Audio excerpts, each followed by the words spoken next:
This is SSN. Story Studio Network. Welcome to the Fatigue Fixer podcast. Have you ever wondered why you and most of the women you know seem tired so much of the time? Well, this is the podcast where we explore why. I'm your host, Dr. Sarah Vadeboncoeur. I'm a naturopathic doctor, hockey and baseball mom, bookworm, and nerd at heart who's fascinated by the state of modern women's health and well-being. I've had the privilege of treating thousands of women in my practice over the past 14 years, and hearing your stories has taught me an important lesson. Women are incredibly strong, resilient, and self-aware. And yet, too many of us are struggling to show up fully in our lives because we're tired and unwell. I want you to have the energy you need to share your unique gifts with the world because we are in desperate need of more female leadership. So join me for conversations that will help you feel less alone, more informed about all the things that might be draining your energy, and inspired to fix your fatigue and wake up every morning feeling rested and excited for the day ahead. I can't wait to share today's episode with you. So let's get into it.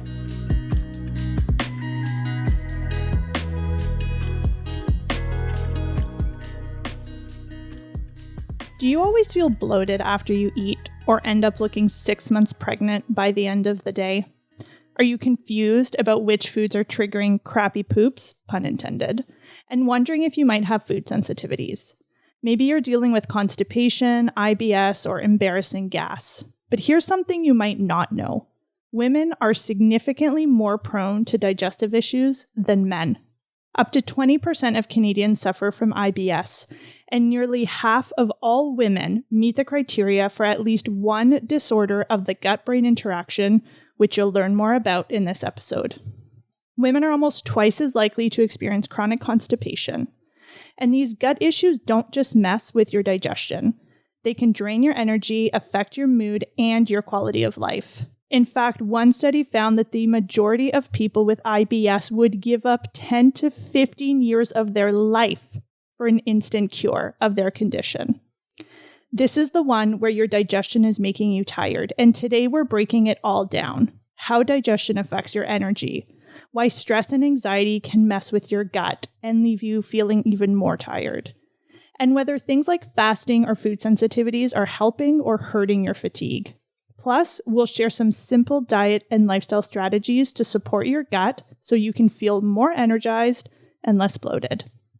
My guest today is Dr. Dominique Vanier, a mama, gut health expert, and naturopathic doctor based in Burlington, Ontario. With a background in environmental chemistry and policy, she brings a unique science-backed approach to digestive health. Dr. Vanier helps her patients heal their guts, overcome food fears, and find true food freedom without restriction. She's also a sought-after speaker and educator on all things digestion. Dominique, welcome to the Fatigue Fixer. Thank you so much, Sarah, for having me. I'm really excited for this conversation, and I'm glad to be having it out loud because I don't know if you still notice this, but as soon as I start asking poop questions in my office, a lot of women are still a little bit embarrassed and ashamed. So I almost kind of warn them in advance, like I'm going to ask you a lot of poop questions. So maybe we can start there. Can we start by setting the stage of like, what is actually normal? How many times a day should we be pooping if there is such a normal thing? Yeah, that's a really good point. I usually say there's no such thing as TMI in my office. This is a no judgment zone, but we're going to talk a lot about poop. Yes. So what's normal? I mean, it does vary from person to person, but, I typically strive for about one bowel movement per day. And we're talking about like formed complete evacuation as close to type 4 on the Bristol stool chart as possible. And where it doesn't feel like we need to sit for a few more minutes on the toilet, right? Because like that is actually a type of constipation. Some people will have 2 bowel movements per day, right? But really like we're looking at, is this easy for you? Are there no additional symptoms such as bloating, gas, pain, undigested food in the stool? Things like that. So So yeah, that is generally normal is what we're striving for. Yeah. So every day, and I just want to let that land because I don't know about you, but I hear people all the time saying, oh, I go every 2 or 3 days. That's just my normal. And I'm like, sure, your normal is constipation. Like we should ideally be moving our bowels every day. And when you said the type 4, just so people can have a visual for that, that generally is the one that looks kind of like a banana or a sausage, right? It should be one long formed, smooth piece. And like you said, you should feel like everything came out. I'm done here, satisfied, off I go. Exactly. That's what we're aiming for. Exactly. Okay. Yeah. So I think when people think about digestion, there are certain things that are very obvious that there might be something going on with digestion. We'll talk about bloating. We'll talk about, IBS and different things. But what are some of the maybe more subtle signs that something might be going on with digestion? Are there symptoms or things that maybe we normalize or that we assume are normal when maybe they actually might be a sign that there's something going on? That's a really good question. And it's kind of a slippery slope, right? And certainly like when I see patients there's a chronicity to their symptoms and things have started, 6 months or, years prior. But there's this kind of this gray zone where people just kind of live with it and then things start to continue to shift. More subtle signs are going to be bloating. And I want to preface, bloating is different than distension. So bloating is like, subjectively, I feel a balloon in my stomach. This is a sensory thing. Distension is we have an increase in girth. So we look in the mirror at the end of the day and it looks like we're 6 months pregnant. And those are two different things. They often happen concurrently. I just want to confirm that because that's the first time I've heard it said that way. So bloating is what you're feeling. So correct. You feel like your stomach feels, you said, like a balloon. Yes. Distension is you can actually visually see a change. Exactly. So bloating, you might feel like you're bloated, but if you look in the mirror, your stomach looks the same as it normally does. Whereas distension, there's like a visual change. Exactly. Okay. Exactly. That's helpful. Yeah. Other subtle things could be pain and varying degrees of pain after a meal, in between meals, at night, changes to bowel movement form, right? And for a lot of people that can be normal, such as like I go out and I have wings and tacos and, like a heavier meal. And some people will notice just a change the next morning and then their bowels normalize. But we're talking more about even with like higher nutrient dense foods, right? Where we're still seeing those changes to bowel movements. And so the collection of those symptoms is often where we see things happen. And this depends obviously on the digestive condition. And then things can progress from there. Okay. What about people who say they feel super tired after they eat? Does that have anything to do with digestion or is that more blood sugar related? It can be digestion. Absolutely. Like it can be something as basic as like a food sensitivity, such as a fructan sensitivity, which is what we see in wheat products, or even, gluten in those with celiac. It's very common to see fatigue. Or something like different, which is like insulin resistance and blood sugar challenges. Okay. So if you're feeling really tired, you'd want to look at both digestion and maybe blood sugar. Oh, absolutely. And possibly thyroid. Like I would do a full blood workup there. Yeah. Yeah. Love a good blood workup. So I'm really glad we're doing this episode because I think a lot of people haven't necessarily made that connection that what's happening with their gut is directly impacting how they feel, especially when it comes to their energy. Mm-hmm. And I know one of the things that, or one of the areas where this is connected is around nutrient absorption, because we know obviously our digestive tract is where we absorb vitamins and minerals and all of these key things that help with our energy. What are some of the nutrients that we need to think about in terms of, are there nutrients that are more likely to be malabsorbed or that we might be lower in if we have digestive issues? Yeah, absolutely. And there are, and that really is condition specific. Interestingly, I think there's a lot of maybe conceptions about irritable bowel syndrome, which is one of the most common digestive issues, and that leading to nutrient deficiencies. And the one that we're most likely to see is actually vitamin D in that population. and not really iron, interestingly, or B12 or some other ones.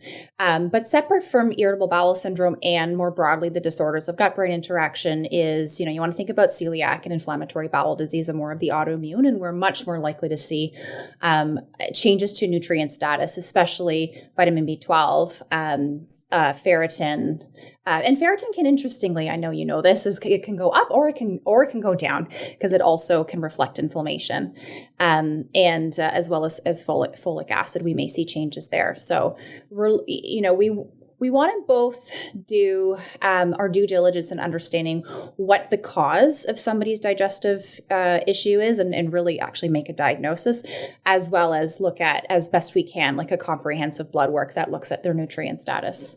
Yeah. So I just want to pick up on what you said because I think it's really important. And this is a conversation I have with people when there's digestive issues is we do want to rule out what I call the more like scary or serious things, right? And in that list for me would be celiac, Crohn's, colitis, which are irritable bowel diseases.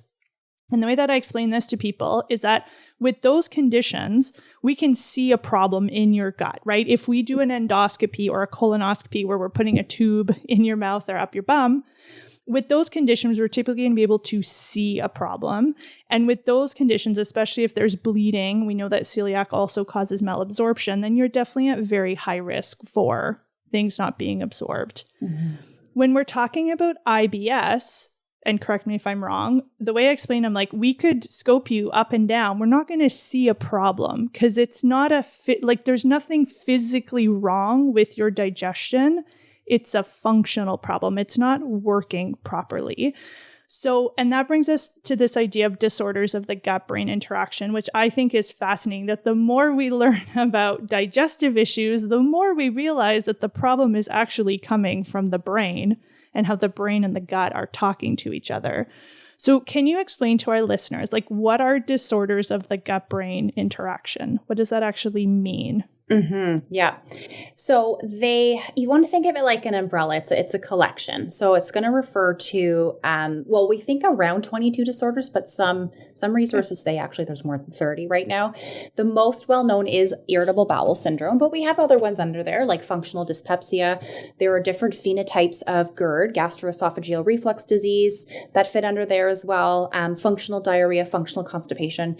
There's many others, and it essentially is a manifestation of various digestive symptoms due to what we call as kind of like a dysfunction or a miswiring of the way the brain speaks to the gut.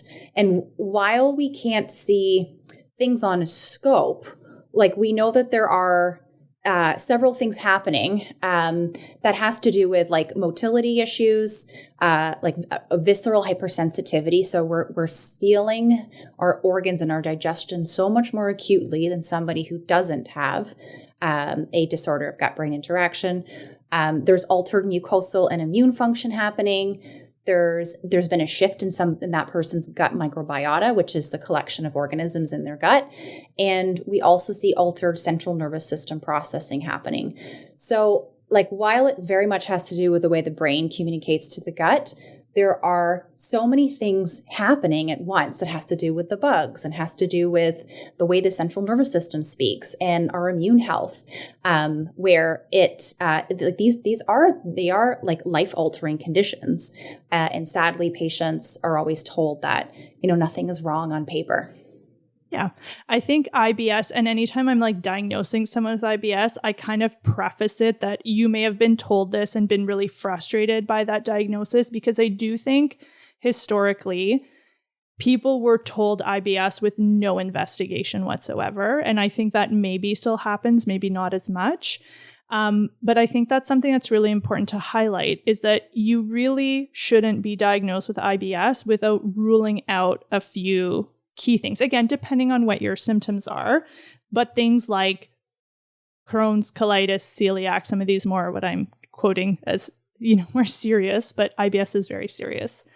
So tell us a bit more about IBS specifically. So when people have IBS, what I hear and see is that people are so overwhelmed and confused about the food because they might eat something one day and be fine, and then they eat the same thing the next day, and they're just constantly trying to figure out what their triggers are. So what is happening with IBS that makes people's gut so sensitive or so reactive to different foods? Yeah. And that's actually that point there is the conversation that I have with patients, which is this is more complex than just finding that food trigger. And that's a very slippery slope too, right? Because when we cut out all the foods, we are going to see a shift in our microbiome long term. So while in the short term, we may feel a bit better, actually there are more consequences long term because we're shrinking our microbiome. But with IBS, it's complex. There's several things happening, right? Like we've got like what we call a dysbiosis. So we've got what over time is a more of an increase in pathogenic, or we call more bad bacteria, and a decrease in the good guys like the lactobacilli, the bifidobacteria. So we've seen that shift that can manifest as symptoms. We're also more likely to see like higher levels of stress, higher levels of anxiety and depression. So from the fatigue standpoint, that's a major overlap with IBS because we know fatigue is so prominent in anxiety and depression as well as in IBS. Again, we're seeing like, the way the brain communicates to the gut, that's a huge issue. And that's why one day we can eat a certain food and we're fine. And one day we eat the same food, same environment, and we're not okay. So it's really a complex condition. And truly with IBS, they did change the diagnostic criteria in 2016, which now it's more of a pain condition. Okay, so that is the hallmark. Somebody with IBS needs to have pain. It can be pain with a meal, it can be pain in between meals, where typically the pain and other symptoms like bloating are resolved or improved with a bowel movement. And we can have IBS diarrhea, we can have IBS mix, we can have IBS constipation, but what we also see with the pain issue is that we call it a pain disinhibition. So it's like the alarm is going off, but there's no fire. The brain is sensing that there's an issue and the pain, but there's actually like no fire happening. And so those signals end up they're not muted like they should in, let's say, somebody who doesn't have IBS. So we're seeing higher levels of pain, more pain. So I just want to make sure I understand that. So you're saying there's no actual like fire in the gut, but the brain thinks there's a fire? Correct. And so it's like sending off all the firefighters and ringing all the alarm bells? Yes. Got it. Yeah. And the other thing I think is really important, and you touched on this earlier with IBS, is one of the ways that I explain this to patients is that your gut has become like hypersensitive. And it's sensitive to certain foods, and we can talk more about what some of those food triggers are, but it's also more sensitive to stress, right? So I think that's also part of like, one food can be fine one day because maybe that day or that week your stress levels were okay and a million reasons. And then you put that same food in. It's not about the actual food a lot of the time. It's the environment in which that food lands. Is that an accurate way to think about with IBS specifically? Yeah, it is accurate. And also, it also has to do with how much of the food is consumed, which makes it so confusing for patients, right? Because if we have, let's say somebody is sensitive to certain components of wheat and they have it 5 times a day versus 1 time a day, they're much less likely to have a reaction 1 time a day than if they had it for breakfast, lunch, dinner, and 2 snacks. But absolutely, to your point, is when the nervous system is, so for example, like it's more of a stressful week, we've got more work deadlines, that input is going to make those with IBS particularly more sensitive during that time to whatever they eat. Right. Yeah. So let's talk about the food, because I think this is where people they go down the rabbit hole, they put themselves or get put on very restrictive diets that do temporarily make them feel better, but like you said, in the long run, actually harm digestion. And I think this is such an important message for people to understand. Putting yourself on a restrictive diet long term is having negative impacts on your microbiome, right? All of those bugs. We really need to think about a healthy gut is able to tolerate a wide variety of foods. Now, that doesn't mean you'll be able to eat everything and anything you want, but it also shouldn't mean that you have to keep cutting all these foods out in order to manage your symptoms. So let's start with IBS. What are some of maybe the more common trigger foods that people might not be aware of? The more common trigger foods, you're going to find them under what we call the FODMAP category. So that's your fermentable oligosaccharides, disaccharides, monosaccharides, and polyols. And they are just simply carbohydrates that we're going to find in a variety of foods, including some grains, your fruits, your vegetables, dairy products. And it has to do with the rate of the fermentability. So when a food is a high FODMAP, it means it ferments much quicker than a food that is a low FODMAP. And it's that rate of fermentability that really triggers somebody's digestive symptoms when they have, irritable bowel syndrome, but mostly in conditions that are under the disorders of gut-brain interaction. Like FODMAPs are big for many other conditions besides irritable bowel syndrome. And so there's hundreds of research papers that have been published on FODMAP and IBS specifically. And this is not supposed to be a long-term diet, although I see patients who've been on this for as well for years, where really the approach is supposed to be trying the diet for 2 to 4 weeks and seeing if we see a clinically significant improvement in symptoms, monitoring this with your practitioner, and then trying to reintroduce some of the foods because somebody is not going to be sensitive to all the FODMAPs. And the goal, concurrently with this approach is to make somebody's digestion more tolerant to foods. Like the goal is always to have as many diverse foods in the diet because that's how we create a robust protective microbiome with the more foods that we have. So the FODMAP diet is the primary one.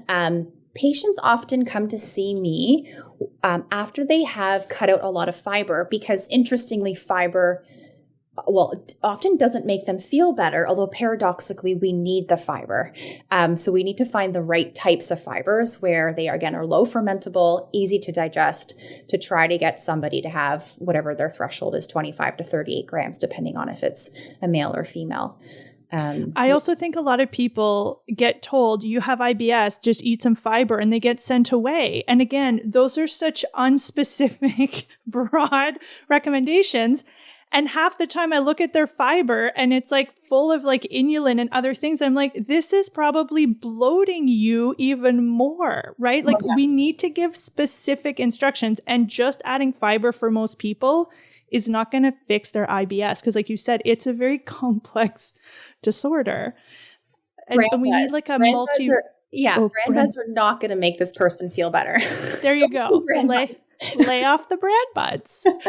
The other thing I want to add, which is something that I've been doing a lot more and seeing really incredible results, is using FODMAP and looking at the diet, but also looking at the brain.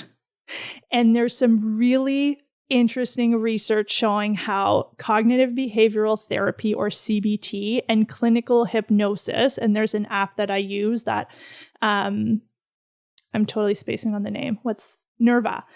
I've seen amazing results. Even people don't change their diet and they do Nerva and they're noticing really cool improvements. So talk to us about why we need to not just look at food when we're trying to fix the gut. Why is the brain so important to look at as well? Yeah. So when I explain this to patients, I say it's not just about food. Food is a big component of this, but it is the way your brain is communicating to your gut. We are trying to strengthen that signal, and we need to do activities and exercises both proactively, preventatively, and also when we're feeling more heightened nervous system, such as in times of stress. And so what the research shows is that it doesn't matter which activity or particular implementation they choose. It can be CBT, gut-directed hypnotherapy, diaphragmatic breathing, even like yoga. But they need to choose one of them, and it needs to be implemented regularly. What's cool about the gut-directed hypnotherapy is, yes, like you mentioned, Nerva is really the only direct-to-consumer option. I mean, patients can do it with a practitioner, although I'm not familiar with many practitioners doing it in session. But there has been research that has studied both gut-directed hypnotherapy against the FODMAP diet to be equally effective in some parameters or outcomes regarding IBS. And so certainly you want to do, it would be in somebody's best interest to do both of them together, because doing both would be more likely to lead to improvements in gas, bloating, pain. Yeah, I agree.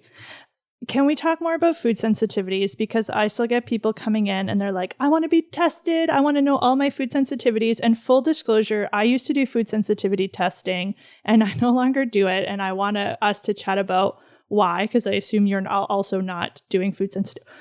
Why is food sensitivity testing not helpful? Why should we save our dollars and not do that? Yeah. When we're talking about like a complex gut condition, which is really just a chronic digestive condition, so it could be disorder of gut-brain interaction, even celiac, right, and inflammatory bowel disease, it's not just the food. So it's going to give you only a piece of the puzzle, but it's not going to actually explain all of the above or everything that's going on.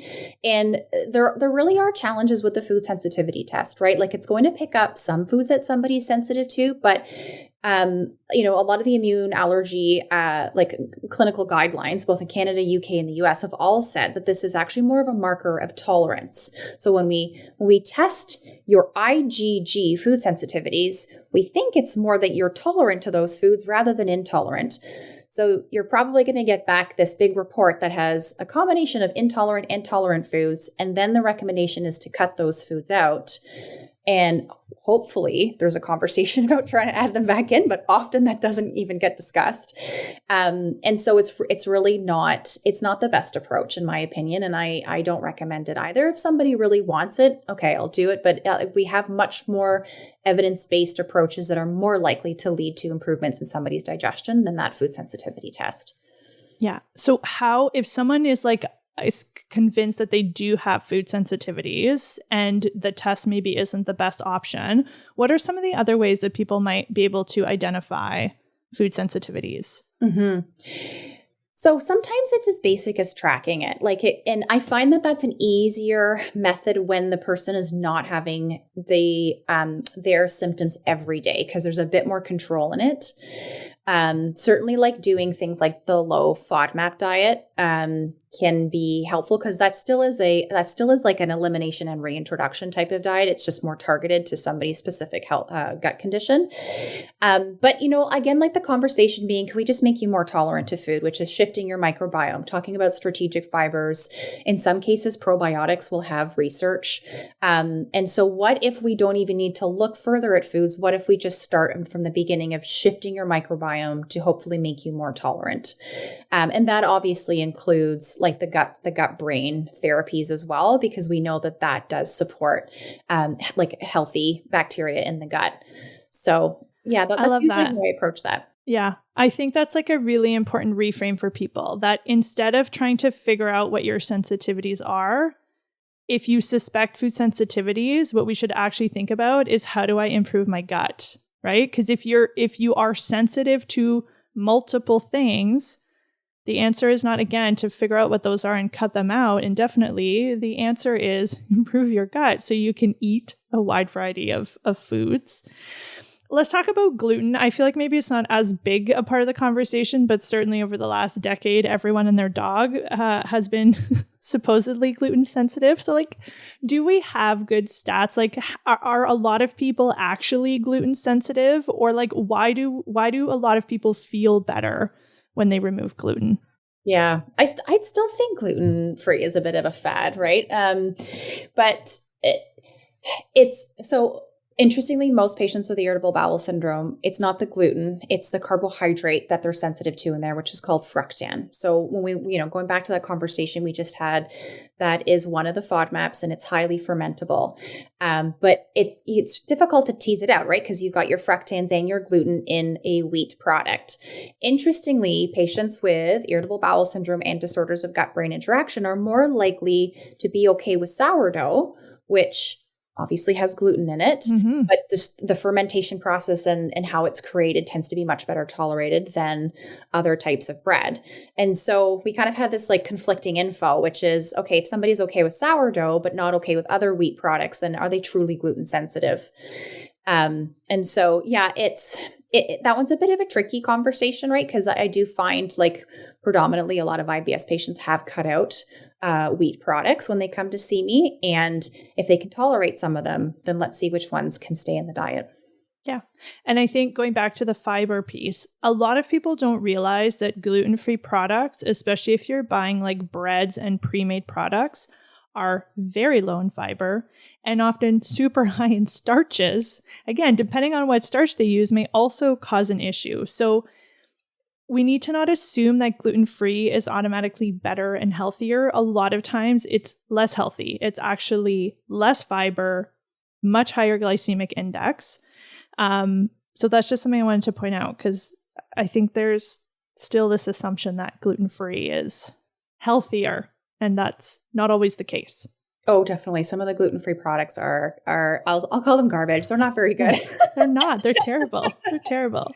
So let's talk about some of the other things that are very like in the conversation around gut health. One of them is leaky gut. So I'm sure you do too. People come in, I have leaky gut. And I'm like, how do you know that? Like, what is leaky gut? Does everyone have it? And how do we know if we actually have leaky gut?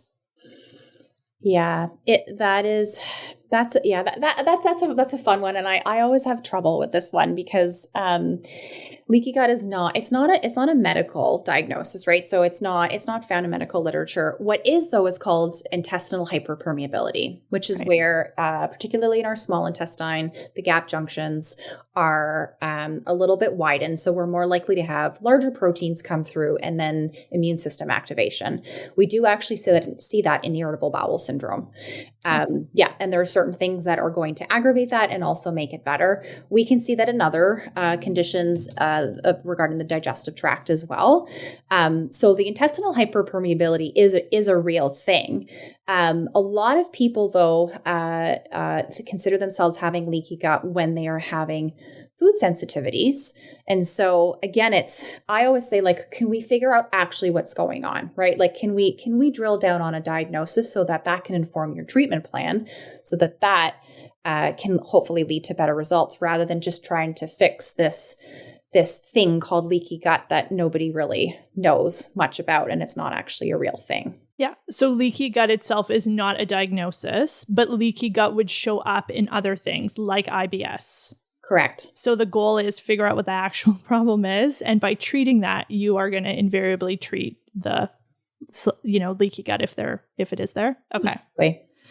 Let's talk about inflammation. I know this is one of the connections that you've made, that one of the other ways that our digestion impacts our energy is through inflammation.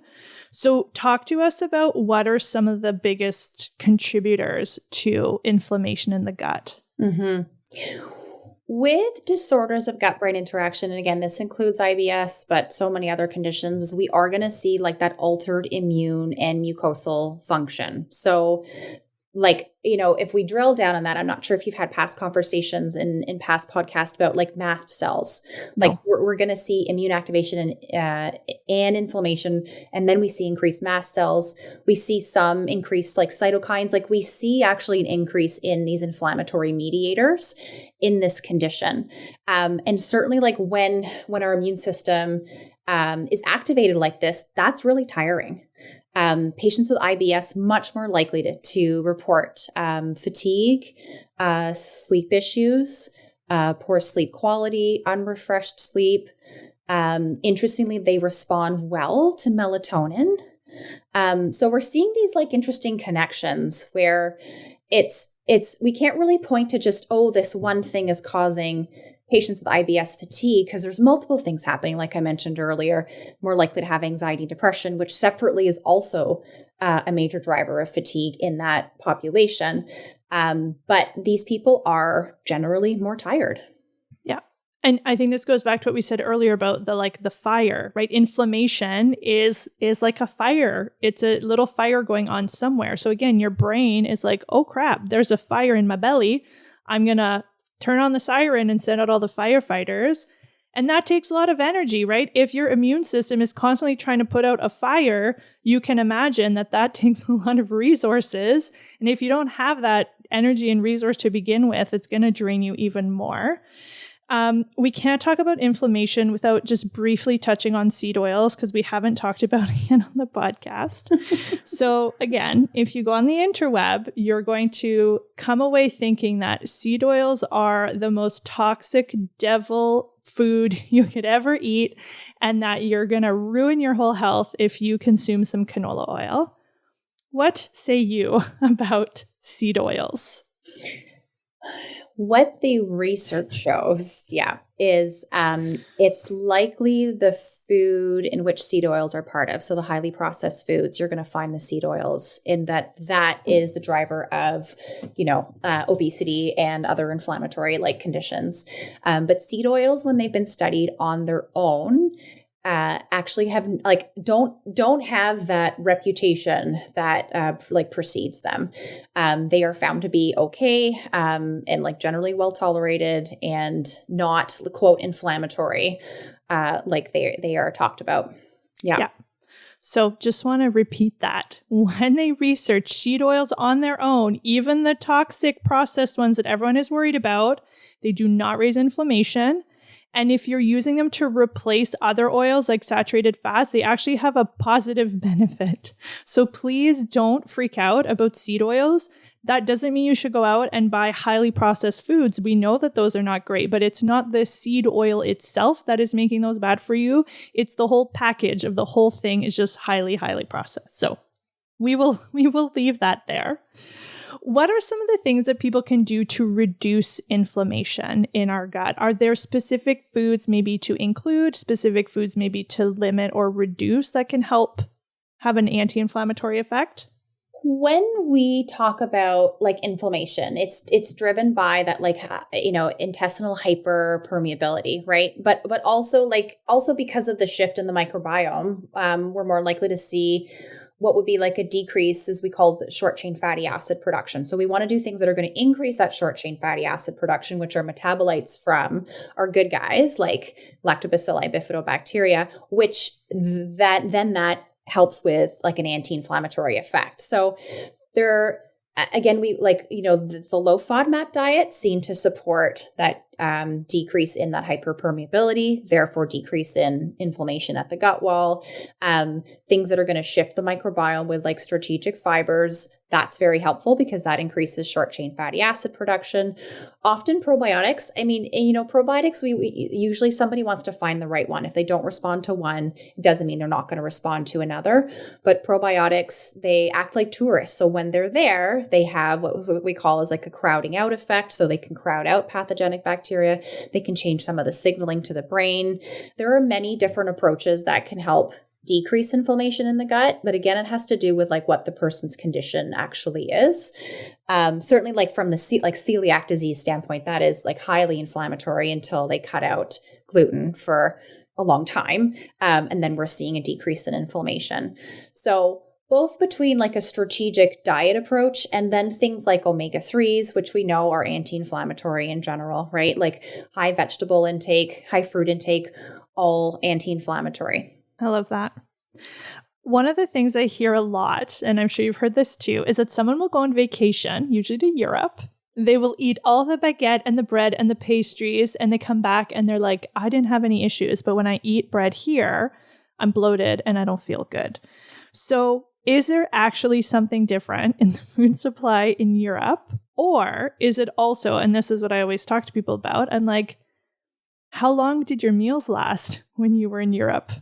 Because most meals last a long time, whereas when you're here, maybe you're shoveling food in between meetings and not chewing at all and highly stressed. Like, I think there's the food part, which we can talk about, but going back to the brain part, the state of your brain on vacation for most of us, I'm going to assume, is very different than the state of your brain when you're kind of in your day-to-day life. And again, your brain is directly impacting the system, your gut, in which you're putting that baguette and those pastries in.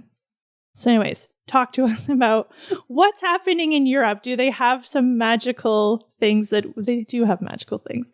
What's going on that might explain this for people? I have seen that trend too. Yeah. Yeah. And there are a few factors going on. It may very well be that the processing of the food, especially dairy and wheat, is different than here. I certainly need to look into that a little bit further, but I think that there's a little bit there. But, more than the nervous system aspect and what's happening when somebody's on vacation, how long it's taking them to eat. We know that when we eat food can affect our digestive health, such as if we're eating, later in the evening, that is close to bed, what's called gastric emptying. So that's the speed at which food is moving from the stomach to the intestines, is significantly longer and slower in the evening. So we're more likely to be having like a digestive upset if we're eating close to bed. And so it may very well be like we're more calm, we're taking longer to eat, we are in the presence of people that we love, and all of that is supportive for our digestive health. Yeah. I remember seeing this stat, and I've shared it before, but women in Canada consume all of our meals in about an hour a day, and women in France and Italy spend over 2 hours a day eating. So again, part of it may be the food. Part of it is just we eat really friggin' quickly and we don't take proper meal breaks. And it's a massive problem, especially if you are someone with IBS or other stressors going on. Let's talk more about the food timing, because I think this is another really popular thing, is around intermittent fasting. So what's happening with the people who wake up and just are literally claim to not be hungry? I don't understand these people. I'm such a breakfast person, but some people legitimately are not hungry. Like, is that a sign of anything wrong? Or is that just like a variation again on people's circadian rhythm and appetite? Is that something we should be concerned about? Like if someone's not hungry in the morning? I'm not usually concerned unless there is something metabolically happening, right? Like if we're seeing signs of insulin resistance.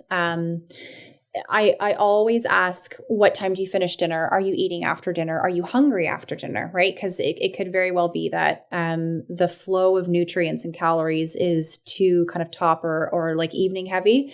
And we may just be able to easily shift it by just shifting everything and then having like a good 12 to 14 hour overnight fast. But just some people are just naturally not hungry. And again, like, there's some data for intermittent fasting helping digestion. What's more important and what has actually more research is not eating close to bed, and then trying our best to align our meals with our natural circadian rhythm. So interestingly, we have interesting data on shift workers. IBS is found to be 81% higher among shift workers than among non-shift workers. And this is because of the timing of their meals. Interesting. Yeah. Okay, let's talk more about that. So talk to us more about the timing piece. You said ideally not too close to bed. I usually say like ideally 3 hours before bed. Is that about right? Try to wrap up your eating. Yep. And then do you generally encourage like that 12 to 14 hour overnight fast? I usually do. Yep. Yeah. Yep. Same. So again, when people hear intermittent fasting, the most popular one that I've seen that people practice is 16-8. So they'll fast for 16 hours and they'll eat all of their food in 8 hours. And for some people that works really well. For a lot of people, it works not well at all. So you can have like, and this is what I think we forget, that when you just eat what I'm saying, quote unquote, like normal meal times and you're not snacking all the time, you have a built-in fast overnight, right? You don't have to give it a fancy name and you don't necessarily have to do anything fancy to have that.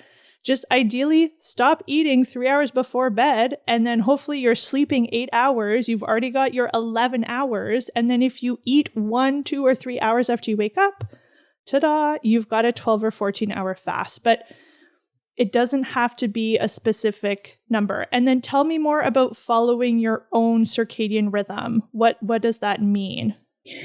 As in, like, based on your time zone, right? Okay. Yeah. So what's interesting is our GI tract also displays its own circadian rhythmicity, and it needs to be aligned as best as possible with our time zone. As in, you finish eating by 7, you go to bed at whatever 9:30, 10.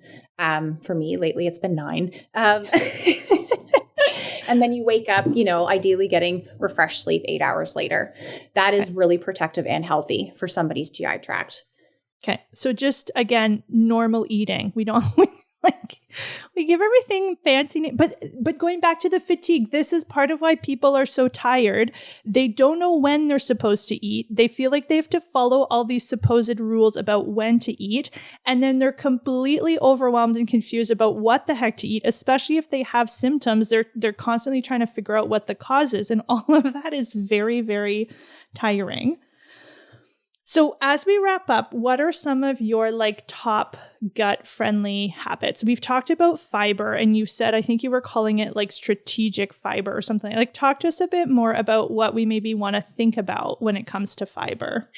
When I say strategic fiber, it means low fermentable fiber, as in, it does not ferment quickly. So it's not likely to lead to things like gas, bloating, pain, changes to bowel movemts.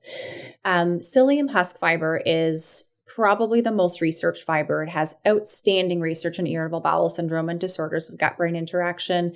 Often people are not on the right dose. So when I see them, they said they've tried it, but actually they didn't experiment with their effective dose. Capsules, you have to take 10 capsules. Yes. Don't powder, get the I usually capsules. say, capsules, people don't take enough. It's powder that is generally my recommended route. But there are other fibers, and we want to make sure that they're low fermentability. So, guar gum is one of them. But separate from that is we want to get fiber from our food. That's really important. It's very common for me to see somebody who has a digestive condition and they have cut out grains or most grains, even though they're having high amounts of vegetables and fruits, they are still not meeting their daily fiber intake. And we really need that fiber to be protective because it feeds our microbiome. Then our microbiome, when it's happy, creates these metabolites. Those metabolites are anti-inflammatory. They help decrease symptoms. So that's what I mean about the strategy behind fiber. And that's a really, really important one because that is how we augment and shift our microbiome. And that's one of the most important parts of digestive issues. I would just add to that to ease into fiber. Yes. Because the other thing is that when people hear fiber, anything, they want to go gung-ho on the fiber and then they crank up their fiber intake very quickly and they get super bloated and distended and their gut's not happy. So fiber is your friend and ease into it if you don't want your gut to explode and feel a little bit. And drink lots of water because if you're dehydrated and you crank up your fiber, your poop's going to turn into a hard rock. That's not going to feel Very feel important points. Very important points. Yeah. So knowing that this is the fatigue fixer, what is one thing that you would encourage our listeners to think about or to do specifically if they want to improve their gut health to help with their energy? Something that is very effective and free, but has to be done consistently, is some sort of gut-brain therapy, as in breathing. And we're talking about breathing could be just something basic like a guided meditation, something as basic as diaphragmatic breathing, which is focusing on breathing into your belly with your lower ribs expanding without your chest moving. But ideally 5 to 10 minutes per day, because that helps retrain the way the brain speaks to the gut. Also supports other things like stress, helps reduce stress, helps support anxiety, depression, helps sleep. So it's covering all those important areas, which we know are very connected to fatigue. And it's free. We love free things. And it's easier than cutting out gluten. That's what I always say. I'm like, you can follow a FODMAP and, you should temporarily, and come do this app and you might not have to avoid all the foods, which most people are like, I'll do the app. Dr. Vanier, thank you so much for being here. I think this conversation hopefully has really helped our listeners make that connection between how their digestion is impacting their energy. We've talked about nutrient absorption. So again, if you want your iron and your vitamin D and all of those key nutrients to be nice and high, you need healthy digestion to be able to absorb those.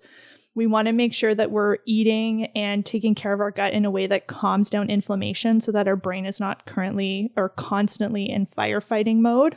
And we also want to work with someone who can help guide us so that you don't spend the next 6 months tinkering with your diet and just constantly cutting foods out, because again, that is not a long-term solution to your digestive issues. And like we talked about, that actually can make things worse long term. So we do not need or want to be on a restrictive diet in order to fix our guts. I hope you took something away from this episode. If you know someone who's always tired and dealing with gut issues, please send them this episode so that they can better understand the connection between their gut and their energy. And I will find you right back here 2 weeks from now. Thanks for listening, everybody.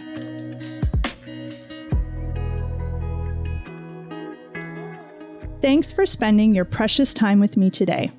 If you enjoyed today's episode, I'd love it if you would send it to a woman in your life who needs to hear it. And there's no better way to help me reach more women who want to fix their fatigue than to take 2 minutes to leave a rating and review wherever you're listening to this. Ready to get more insight into what's making you tired? Find out which of the 5 most common types of fatigue you're dealing with by taking my fatigue fingerprint quiz at fatiguefixer.ca/quiz. Are you dealing with frazzled fatigue, where your body's exhausted but your brain won't shut up, making it hard for you to fall asleep? Or maybe you're more of the drained fatigue type, where no matter how much sleep you get, you're never rested and struggle to get up in the morning. Just take my fatigue fingerprint quiz and your results will include a list of recommended labs you can ask your doctor for, as well as my top recommendations for which habits and practices are best for fixing your type of fatigue. Find the quiz at fatiguefixer.ca/quiz. Because being tired all the time isn't normal, and you deserve to have good energy.